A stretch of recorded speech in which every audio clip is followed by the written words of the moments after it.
안녕하세요. 반갑습니다.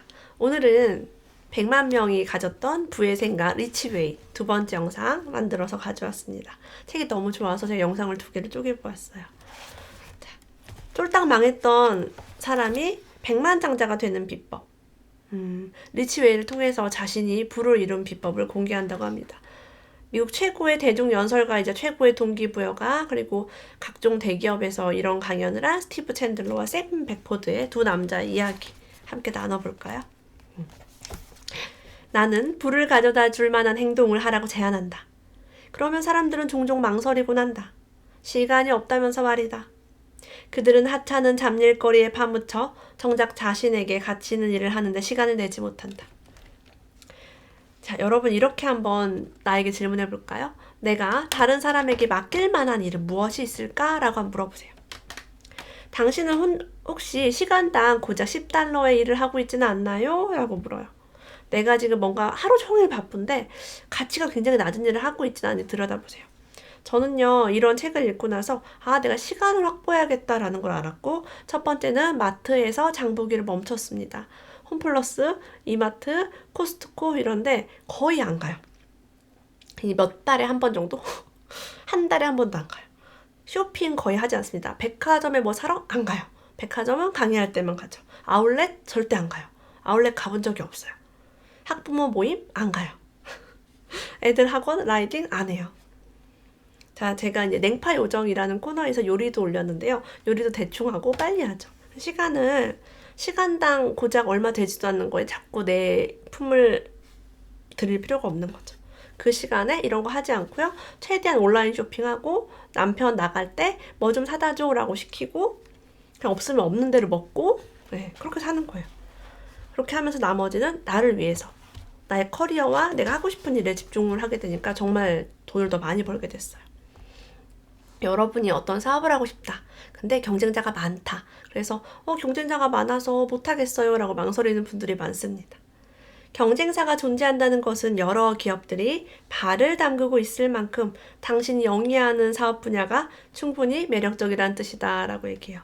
김승호 회장님, 김승호 회장님께서 파이를 키워서 조금만 먹어라 라고 얘기했어요. 그 영역이 넓어질수록 좋다라고 합니다. 예를 들면 제가 귀걸이라는 걸 판다고 가정해 볼게요. 근데 귀걸이를 전 세계에서 나만 팔아요. 그럼 어떤 일이 생기냐면 여러분, 귀걸이라는 것이 존재하는지조차 사람들이 알지 못합니다. 귀걸이를 여러 사람들이 팔아야 귀걸이라는 단어를 사람들이 알고 그것을 귀에 이렇게 달면 예쁘다는 걸 알고 그래야 귀걸이가 판매가 일어나요. 그래서 경쟁자가 아무도 없는 사업을 하겠다? 안 됩니다, 여러분. 어렵습니다. 예전에 제주도에서요. 저 2002년도 월드컵 2002년도 맞아요. 그때 삼다 맑은 공기라는 것을 캔에 담아 팔았어요. 한라산에 있는 공기를 담아 팔았다고요. 자, 아무도 경쟁자가 없어요. 망했어요. 아무도 공기를 사지 않아요. 그게 있는 줄도 몰라요. 필요하지도 않고. 자, 사람들이 이렇게 막 돈을 벌고 싶어 하지만 돈을 벌지 못하는 이유가 있습니다. 간단해요. 돈을 요구하지 않기 때문이다 라고 합니다. 사업을 하거나 서비스를 제공할 때 가격을 올리면 너무 비싸서 사람들이 찾아오지 않을 거야 라고 생각한대요. 그래서 비싸게 못하고 싸게 해요. 싸게 하니까 이윤이 없죠. 싸게 하니까 망하는 거예요. 비싸게 하면은 잘 되는데. 그쵸? 어제의 당신보다 오늘의 당신이 훨씬 나아야 한다. 그렇지 않다면 당신은 옳은 길을 가고 있지 않은 것이다.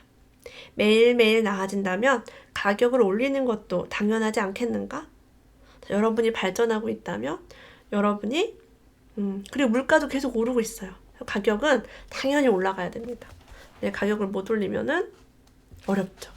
지금처럼 매출이 많이 안 나오는데 과거에 벌어놓은 돈이 있다면 버틸 수 있지만 정말 한 달 벌어 한 달 산다면 이렇게 됐을 때 이제 중단을 하게 되는 거예요. 자, 우리가 돈을 벌 때요, 죄책감 같은 감정을 느낄 필요가 없다고 합니다. 부자라고 하면 흔히 사람들은 부도덕한 방법으로 돈을 모았을 거야, 사기쳤을 거야 라고 연상한대요. 반면에 가난한 사람은 소박하고 가엾고 돈에 대해서 깨끗한 사람으로 생각합니다. 그러나 이는 모두 주관적인 생각일 뿐이며 이런 생각을 할수록 부를 부를 향하는 속도는 점점 더 늦춰지게 된다라고 해요. 왜? 우리는 나쁜 사람이 되고 싶지 않기 때문입니다. 돈에 관련된 더러운 생각의 대부분은 시기심에 가득 찬 사람들에 의해 만들어진다. 질투, 시기는 부에 대한 불건전한 적개심과 낮은 수준의 에너지를 끌어낼 뿐이다 라고 얘기합니다. 자, 우리가 부자가 되기 위해서는 돈은 깨끗한 에너지야 라고 생각해야 됩니다. 맑은 물이야. 추악한 부자라는 생각은 돈을 버는 당신 자신부터 더럽게 느껴지게 한다. 그러니까 내가 무슨 돈을 받을 때 추악한 부자가 되는 느낌이 드는 거예요. 할 수가 없어요. 제가 그래서 단어를 만들었죠. 선한 부자. 제가 만든 건 아니고 어디서 본 거죠. 선한 부자. 선한 부자. 선한 부자라는 것이 진실인 것을 안다면 우린 그걸 선택할 수 있습니다. 부자는 좋은 거고 부자는 선한 거고. 자, 우리가 미래를 바라보면서요. 목표를 정해서 원하는 장면을 상상하고 목표를 상기시키는 거 괜찮다라고 해요. 근데 그거를 오랫동안 머물게 되면 두려움을 느끼게 된대요. 미래는 현재에 존재하지 않기 때문이다. 대부분 사람들이 그렇듯 존재하지 않는 곳에 산다는 것은 두려운 일이다. 난 나중에 뭐가 될 거야? 어떤 집으로 이사 갈 거야? 비즈니스 클래스를 탈 거야? 이렇게 생각을 하는데 나의 현재에는 없는 거죠. 그래서 나중에는 계속 생각하다가 저렇게 될 수 있을까? 안 되는 거 아닐까? 언제 되지? 이렇게 이제 그렇게 두려운 마음이 옵니다. 그래서 잠깐만 생각하고 우리는 현재에 살아야 한다라고 얘기해요. 현재에 대한 몰입이 창의력과 재미를 불러일으킬 것이다. 바로 지금 이 순간을 지배하는 것이다. 저는요, 독서와 저축과 투자를 이제 계속하면서 성공을 꿈꾸었어요. 그러니까 어느 날 깨달았어요. 독서, 저축, 투자는 다 미래를 위한 어떤 일이었어요. 현재에 재밌는 게 아니라 미래가 잘 되기 위해서, 미래를 성공하고 미래의 부자가 되기 위해서 이런 것들을 했는데 어느 순간 돈 안 되는 행복을 찾아야겠다. 현재 행복이 무엇이 있을까? 라고 했더니 피아노 옆에 있죠. 피아노 치는 거, 춤추는 거, 요리하는 거, 그리고 여러분들과 이렇게 만날 수 있는 유튜브를 통해서 대화하는 거. 이게 큰 막 저한테 막 소득 이런 건 없지만 너무 재밌고 재밌어요. 춤도 추고 노래도 하고 그죠? 이런 걸 선택하게 됐어요. 그러니까 더 점점 모든 일들이 잘 되기 시작했습니다. 그러니까 열심히 내가 강의 준비 열심히 뭐 책을 더 잘 써야 돼 이런 거에서 벗어나서 좀 놀기 시작하니까 더 여유롭게 모든 것들이 잘 풀렸어요. 그리고 강의 한 달이라도 더 해야 돼 이게 아니라 한 달 그냥 그만두고 2달 그만두고 여행 가고 방송 제안 들어와도 아예 안 해요. 나 여행 가야 돼요. 한 달 여행 가야 돼요. 여행 가고. 그러니까 정말 많은 것들이 더 잘 되기 시작했어요.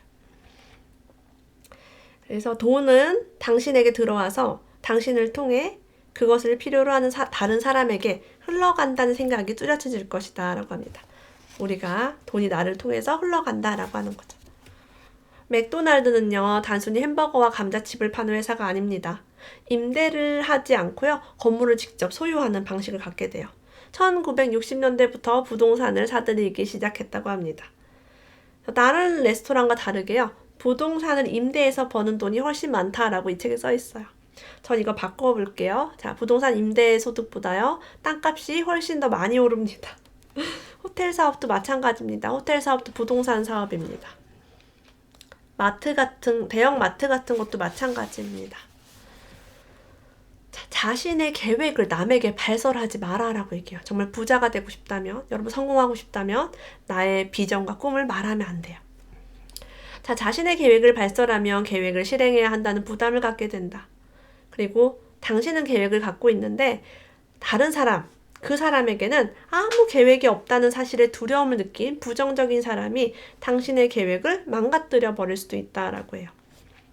요즘 온라인으로 강의 같은 게 되게 많잖아요. 그러면 서로 저 강의는 원래 내 거였다. 혹은 막 이렇게 누군가 뭔가 이렇게 하려고 할 때 막 서로 좀 비난하고 이런 것들이 있더라고요. 그래서 그쵸. 계획을 가지고 요즘 계획이 드러나잖아요. 앞으로 뭐 할 거예요 하면 사람들이 별로 안 좋아해요. 사실은. 그래서 할 수 있는 한 가장 큰 야망은 비밀스럽게 간직하라라고 해요. 책 쓰시는 분들 책 지금 계약했다 이런 거 얘기할 거 없어요. 그냥 책 내면 돼. 무슨 얘기인지 알죠? 책 계약했니 뭐가 어쩌니 저쩌니 하면 그 사이에 사람들이 그냥 밀어주지 않고 별로 안 좋아합니다. 야망이 실현되는 것을 사람들의 눈으로 볼 수 있도록 말하기보다 행동하라. 계획을 조금이라도 실행시키는 것이 수천 마디 말을 하는 것보다 가치 있는 일이다 라고 합니다. 저도요 굉장히 큰 야망이 있습니다. 아마 남들이 들으면 깜짝 놀랄 거예요. 저의 야망은 영화 속에 나오는 그런 여주인공이 할 만한 그런 야망이 있습니다. 저는 그 분야의 독서를 하고 있고 그걸 위해서 준비하고 있습니다. 참고로 저는 제가 꿈꾸는 그 영화 속 여배우가 하는 그런 직업을 가진 사람을 단 한 번도 만나본 적이 없습니다. 그만큼 되게 희귀한 야망을 꿈꾸고 있어요. 네. 자, 우리는요 10초 안에 자기소개를 해야 한다라고 얘기해요. 당신은 무슨 일을 하나요? 라고 물었을 때 우물쭈물하지 않고 자신 있게 10초 안에. 이거를 엘리베이터 스피치라고 한대요. 그 짧은 순간에 나를 어필하는 능력이죠. 10초 안에 전혀 모르는 사람에게 자신의 가치를 설명할 수 있는 능력을 가진다는 것은 매우 중요하다. 자기소개가 진짜 중요해요, 지금은. 왜 우리가 바쁘기 때문에 그 사람이랑 오래도록 알고 지낼 시간이 없습니다. 임팩트 있는 자기소개. 예, 긍정적이고 좋은 모습. 그런 걸 보여주셔야지 여러분들이 더 많은 기회를 가질 수 있어요. 저와 함께하는 제 강의라든가 저희 정모 같은 거 오면 제가 자기소개를 꼭 시킵니다. 꼭 시켜요. 왜냐하면 이게 너무 중요하기 때문에. 자기소개를 여러분이 하는 게 중요해요. 저는 여러분들이 잘 되는 게 중요하잖아요. 그러니까 자기소개를 시킨다고요. 근데 이거를 원리를 여러분들이 아시면 어디서나 자기소개를 많이 하게 되고 당당해지고 자존감이 올라가면서 많은 일들이 창출될 것입니다. 자, 우리가 부자가 될 수 없었던 이유가 또 하나 있어요. 자, 우리 머릿속에요 이런 생각이 돕니다. 에고라는 거짓 자아가 나에게 늘 이렇게 얘기했어요. 내가 과연 부자가 될 자격이 있을까? 내가 이런 것들을 누려도 괜찮을까? 자, 이런 질문은 집어치워라 라고 얘기해요. 여기 피아노가 있잖아요. 내가 이런 피아노를 사도 될까? 이렇게 비싼 걸 내가 사도 될까? 이런 귀걸이를 내가 사도 될까? 어머, 이런 목걸이 너무 사치스럽지 않아? 계속 이런 식으로 우리는 뭔가를 가져야 될 때 나 같은 게 뭘 가져. 근데요, 누군가 당신에게 시원한 물 한 잔을 권한다고 할 때요, 내가 이 물을 마실 자격이 될까라고 생각하지 않는다고 합니다. 누가 저에게 연필을 줬어요. 고맙습니다. 근데 제가 이 연필을 받을 자격이 될까요? 라고 묻지 않는데요. 그런데 유독 우리가 어디에만큼? 돈만큼은 자존감이 떨어지는 태도를 보인대요. 돈을 주겠다고 제안을 하며 내가 이걸 받을 자격이 있을까라고 얘기합니다. 재밌는 얘기 해볼게요. 여러분 요즘 청약에 당첨이 되면 로또 청약이라고 해서 그냥 당첨만 되고 10% 계약금만 내면은 정말 수억 원을 벌 수 있는 그런 부동산 아파트가 되게 많습니다. 근데 많은 사람들이 저렇게 비싼 집을 내가 받을 자격이 있을까? 그렇게 하면서 선택하지 않아요. 돈을 준다고 제안을 하는데도 받지 않아요. 저는 청약에 당첨이 될 수가 없어요. 예, 저는 다주택자니까 그 순위가 아예 안 되거든요. 무주택자들에게 이런 기회가 정말 많은데 여러분이 받을 자격이 있습니다. 가지세요. 좋은 집에 살 자격이 있습니다. 자, 우리는 어린 시절부터 부모로부터요 낮은 자아상을 갖도록 교육받았습니다. 네 방도 청소하지 않으면서 뭐가 되겠니? 공부도 열심히 하는데 커서 뭐가 되려고 그래? 아유, 대학 그런 데 가가지고 먹고는 살겠니? 이런 잔소리를 우리도 모르게 많이 들어왔다는 거죠. 자, 그래서 아이들은요 무의식 중에요 그저 근근히 생활할 수 있을 정도의 돈벌이나 하면 되지 뭐. 에휴, 나 같은 게 무슨 성공을 하겠어 라는 생각을 갖게 됩니다. 저도요 이 생각을 정말 오랫동안 나 같은 게 무슨. 제가 국민은행 계약직에 들어갔고요. 계약직에 들어가서 월급을 160만 원 받는 것도 감지덕진 거예요. 나 주제에 은행원이 됐다니. 계약직이긴 하지만 아주 계약직도 감지덕지야. 예, 내가 아주 하찮은 존재인 거예요. 백수가 돼야지 맞는데 은행에 들어간 거야. 그래서 어쨌든 그 생활이 전 좀 너무 힘들었고 1년 만에 이제 그만두게 됐죠. 그러면서 늘 저에게 아유, 뭐 너 같은 게 무슨 사회에 쓸모가 있겠어. 이런 말을 항상 했어요. 자, 결국에는요 나는 돈을 버는 것과는 거리가 멀어 라는 생각을 갖게 되었습니다. 그럼에도 불구하고 저는 부자가 되고 싶었기에 돈을 벌기보다는 돈을 버는 데 자신감이 없어서 저축을 하기 시작했어요. 자, 이렇게 누구나 자신이 정말 잘할 수 있는 최소한 한 가지를 갖고 있대요. 저는 돈을 안 쓰는 게 저의 강점이었어요. 자, 그것을 직업과 연관시켜 다른 사람들에게 서비스를 제공하며 많은 돈을 벌게 될 것이다. 당신에게는 그럴 만한 자격이 충분히 있다. 여러분, 잘하는 거 한번 적어보세요. 우리는 분명히 가지고 있습니다. 자, 부를 창출하기 위한 최고의 마케팅 방법 중에 하나는 인원수에 제한을 두는 것이다 라고 얘기합니다. 특정한 사람들만 참석할 수 있도록 제한을 두어라.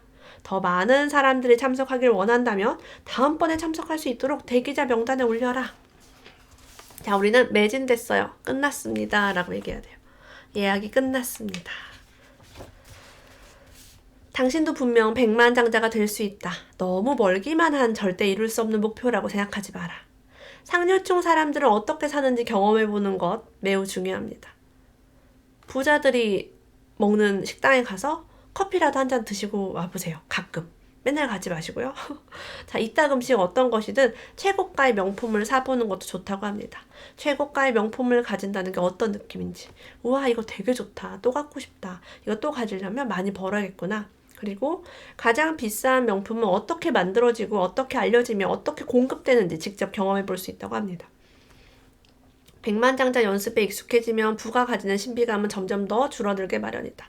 저는요, 최고가 명품을 부러워만 하고 절대 못 샀어요. 어머, 저거 사면 사치야. 미쳤나봐. 저 돈 주고 저런 걸 사라고 욕을 하다가 어느 날 제가 어떤 사람이 명품 너무 예쁜 시계를 한 걸 보게 됐고 그 사람한테 그거 진짜예요? 라고 물었더니 진짜라고 너무 예쁜 거예요. 그래서 그때부터 제가 이제 그 시계를 눈여겨보고 있었어요. 아, 저거 갖고 싶다. 근데 그 시계가 매년 100만 원씩 가격이 오르더라고요. 제가 본 그날부터 한 3년 동안 매년 100만 원씩 오르는 걸 보고 제가 너무 놀랐어요.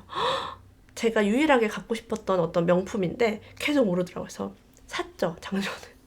샀어요.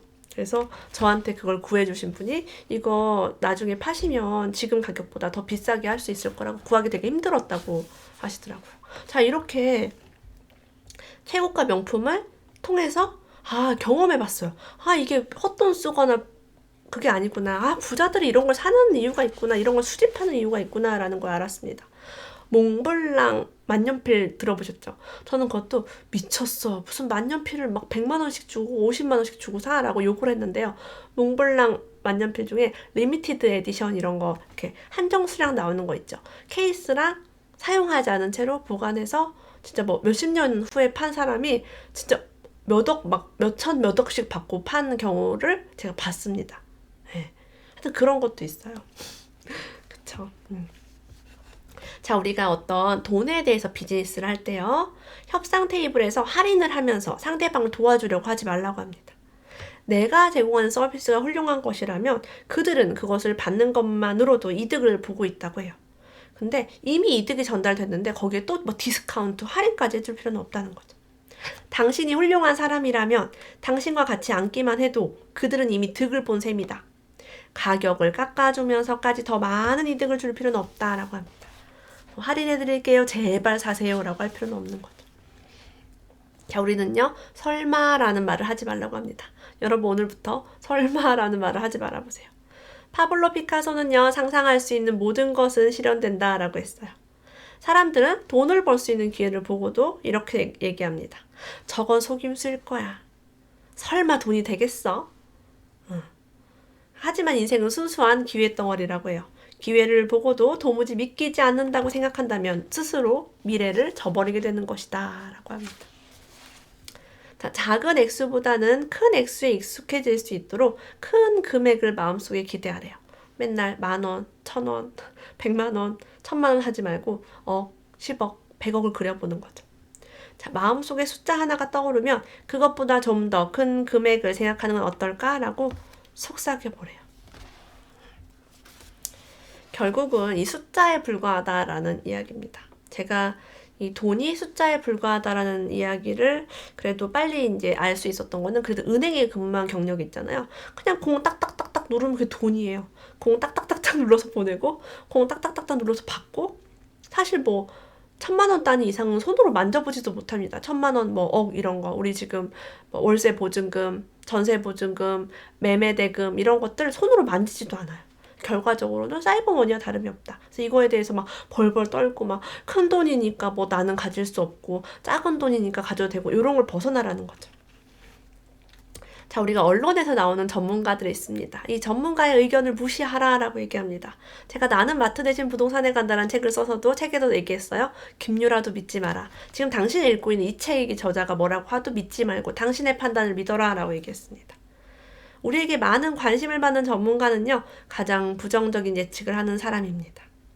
언제나 모든 일이 잘 풀릴 거예요 라는 언론은 주목받지 못합니다. 뉴스는요, 무시무시한 경고, 놀라울 정도로 소름 끼치는 언어, 그런 장면을 활용하고 있습니다. 시청자들이 분노하거나 겁에 질려야 시청률이 올라가기 때문입니다. 이런 심리를 이용하고 있어서 저는 뉴스 안 봅니다. 끔찍한 소식 보지 않습니다. 입에 담고 싶지도 않습니다. 아이들과 뭐 그런 얘기 하지도 않고요. 자, 우리는요, 그런 거 말고, 자, 한계 인간들이 나누는 용어를, 한계의 인간들 나누는 뉴스 다 갖다 버리고요. 무한함에 빠져들어라 라고 써있어요. 여기에 무한함이란 용어가 있습니다. 우주는 끝없이 늘어나는 풍요 속에서 끊임없이 진화하고 있다. 그것이 우주의 본질이다. 내면의 지혜에 귀를 기울여라. 당신에게 필요한 전문가는 오직 그것뿐이다. 여러분의 전문가는 누굽니까? 여러분입니다. 제가 제 책, 아들 셋 엄마의 돈 되는 독서 뒤편에 써놨어요. 내 인생의 전문가는 나고요. 여러분의 전문가는 여러분이에요. 여러분 인생을 사시고 나는 내 인생을 사는 거죠. 우주가 가장 유능한 전문가입니다. 그러니까 전문가 말을 믿고 너무 이렇게 왔다 갔다 하지 않으시길 바랍니다. 저축이라는 걸 통해서요, 조금씩 잔액이 늘어나는 계좌를 보면서 얻게 되는 마음의 평화가 있어요. 근데 이건 사실 돈에서 비롯된 것이 아니라 믿음에서 비롯된다라고 얘기해요. 아, 내가 돈이 늘어나고 있어. 내 삶이 안정되겠지. 점차 좋아지겠지라는 믿음에서 비롯된대요. 반대로 통장에 잔고가 점점 준다면 어떻게 되겠어요? 불안하겠죠. 자, 이 책의 공동 저자인 샘 백포드는요, 5번 사업에 실패하고 백만장자가 되었는데 그 이유가 700여 권의 책을 읽어서라고 써 있습니다. 그는 손에 넣을 수 있는 성공에 관한 책이란 책은 모조리 탐독했다. 성공에 관한 지식을 습득하는 걸 방해할 사람은 아무도 없다. 모두 당신 앞에 놓여 있으니 그대로 하면 된다라고 합니다. 자, 우리 어떤 분이 세일즈맨으로 정말 성공했대요. 그분이 쓴 책에 그분이 했던 말들이 이렇게 써 있는데 그 중에 제가 한 문장만 읽어볼게요. 자, 이 말을요, 습관적으로 매일 반복했다고 합니다. 여러분도 반복해 보세요. 나는 지금 행동한다. 나는 지금 행동한다. 나는 지금 행동한다. 진짜 여기에 3번 써 있어요. 이런 거를 정말 자연스럽게 했대요. 자, 우리가 나는 지금 행동하려면 어떤 조건을 갖춰야 될까요? 나는 부족해. 나는 잘해야 돼. 완벽해야 해. 준비해야 해. 지금은 안 돼. 준비하고 노력하고 나중에 할 거야. 이것이 지금 행동하지 못하게 만듭니다. 나는 지금 행동한다를 더 쉬운 말로 바꿔보면 나는 그지같이 시작한다. 빨리 시작한다라는 거죠. 여러분 지금 시작할 수 있는 게 있나요? 떠오르나요? 하세요. 그냥 해보세요. 자, 우리가요, 불합리한 것에 대해서 요청해 보라고 합니다. 될 것 같은 거 말고요, 안 될 것 같은 일도 요청해 보래요. 예를 들면은 지급할 돈이 있는데 지금 밀려 있어요. 그럼 전화를 걸어서 몇 달 후에 갚을게요 라고 당당히 얘기해 보는 거예요. 어차피 불합리한 요청이기 때문에 불합리한 요청을 거절한다고 해서 상처받을 것도 없대요. 근데 그런 걸 요청을 하면 할수록 재미가 있습니다. 저는요, 거절당할 것 같은 거 막 요청을 해요. 재밌는 거는 아직 식당이 문을 열지 않았습니다. 들어오지 못합니다. 라고 했을 때 저는 그럼 안에서 앉아있다가 이따가 주문하겠습니다. 이러고 쑥 들어갔어요. 그랬더니 저랑 같이 갔던 지인이 자기가 들어간다고 했을 때는 아직 오픈 안 했으니까 들어오지 마 이랬대요. 근데 저는 이제 그 말을 들었거든요. 그 말을 듣고 제가 딱 가서 난 지금 주문은 안 할 거고 이따가 할 거니까 앉아있을게요 이러고 물어보지 않았어요. 앉아있어도 돼요 라고 그냥 앉아버렸어요. 그러니까 직원들이 그냥 저를 두더라고요. 그래서 해외에 있을 때 일입니다. 그런 식으로 내가 요청하는 거예요. 그냥 나가세요. 그렇게는 안 하더라고. 예약이 안 되는 호텔 커피숍이 있었어요. 메리어트인가? 아니다. 인터컨티넨탈? 인터컨티넨탈 최근에 갔었는데 저녁을 이제 지인과 예약을 했고 그 저녁 시간 전에 제가 티타임을 또 다른 미팅이 있어서 그분들이랑 티타임을 하려고 하는데 어디 커피숍 가기가 멀어가지고 그 자리에서 하고 싶은 거예요. 그래서 연락을 했더니 그 시간대에는 호텔 투숙객의 라운지로 이용을 뭐 하고 있기 때문에 안 된대요. 안 되는데 제가 그냥 식사하기 1시간 전에 좀 미팅을 잡으려고 하는데 어디 마땅히 움직이기도 그렇고 해서 1시간만 좀 차를 한잔 했으면 좋겠다라고 하니까 저한테 바로 오케이 사인을 해주셨어요. 그래서 지인이랑 커피를 잘 마시고 그 자리에서 바로 저녁 식사까지 하게 되었습니다. 뭐 이런 식으로 세상에 안 되는 게 어딨어요. 정중하게 잘 요청하면 저는 최근에 제가 요청한 게 안 받아들여진 게 거의 없어요. 너무나 즐겁죠. 요청하는 게 즐겁게 됩니다. 그럼 거절하면 뭐 하든가 상관없고요. 자, 아까 돈 버는 마케팅, 부자 되는 마케팅에는 공급보다 수요가 더 많아지게 하라라는 부분이 들어있었어요. 그래서 우리가 솔드아웃 시켜라. 인원을 조금만 받아라. 가치를 올려라 라고 이야기를 했죠. 매진, 입성만 가능합니다. 이러면 사람들은 동요하게 된대요. 반대로 공급이 수요를 초과하면 사람들은 하루 종일 다른 사람의 요구에 반응하는데 시간을 허비하게 된다고 합니다. 예를 들면 뭐 한 50개만 해서 딱 팔면 되는데 500개를 팔려고 하니까 막 연락은 많이 오고 가격은 또 싸게 해야 되고 500개 다 팔리지도 않고 이렇게 되는 거죠. 당신이 부를 추구한다면 가능한 작은 규모를 유지하는 게 낫다라고 합니다. 고객들로 넘쳐나게 만들면 가격을 올릴 수 있을 것이고 당신이 원하는 고객들을 선별할 수 있을 것이다. 명품 매장이 줄을 세워서 입장시키는 것과 같은 원리입니다. 왜 명품 매장은 안에 사람도 별로 없더만 왜 자꾸 줄을 세우는 거예요. 그죠? 필요하다고 아무나 받게 되는 일은 없을 것이다 라고 이야기합니다. 혹시 내가 뭔가 장사를 하거나 마케팅을 하는데 어렵다면 내가 아무나 받고 있진 않은지 싼 값에 막 무제한으로 막 인원수 제한 없이 받고 있지 않은지 한번 들여다보세요. 나는 솔드아웃을 안 해봤는지 안 시키고 있는지 한번 들여다보세요. 자, 우리는 이렇게 돈을 만드는 기적의 프로젝트를 만들 수 있습니다. 나는 앞으로 뭐를 좀 해볼 거야. 이걸 좀 준비해봐야겠어. 라는 영감이 떠오를 겁니다. 근데 그것을 위해서 스스로에게 1년 정도는 시간을 주라고 해요. 왜냐하면 오늘 목표 세우고 한 달 있다고 그 결과가 나오지 않아요. 6개월 한다고 뭐가 뿅 하고 돈이 되지 않아요. 근데 인내심을 가지고 실행한다면 반드시 보상이 있을 것이다 라고 얘기합니다. 당장 결과를 기다리지 말고 1년 정도 참고 해보아라 라고 이 저자가 이야기하고 있어요. 1년 정도 하면 여러분 변화가 안 일어날 수가 없어요. 꼭 그 사업과 그 아이템이 아니더라도 그걸 1년 동안 하면서 얻은 그 경험으로 또 다른 걸 하게 될 때 엄청난 창조와 또 쉽게 또 폭발적으로 이루어지는 것들이 있습니다. 가난한 가장에서 백만장자가 된 두 남자의 돈 이야기였고요. 너무 재미있게 읽은 책입니다. 이 전 영상에 이제 영상 1번, 얘가 두 번째 영상이니까 재미있었던 분들 한번 읽어보세요. 리치웨이 끝까지 함께 해주셔서 감사합니다. 다음에 또 만나요.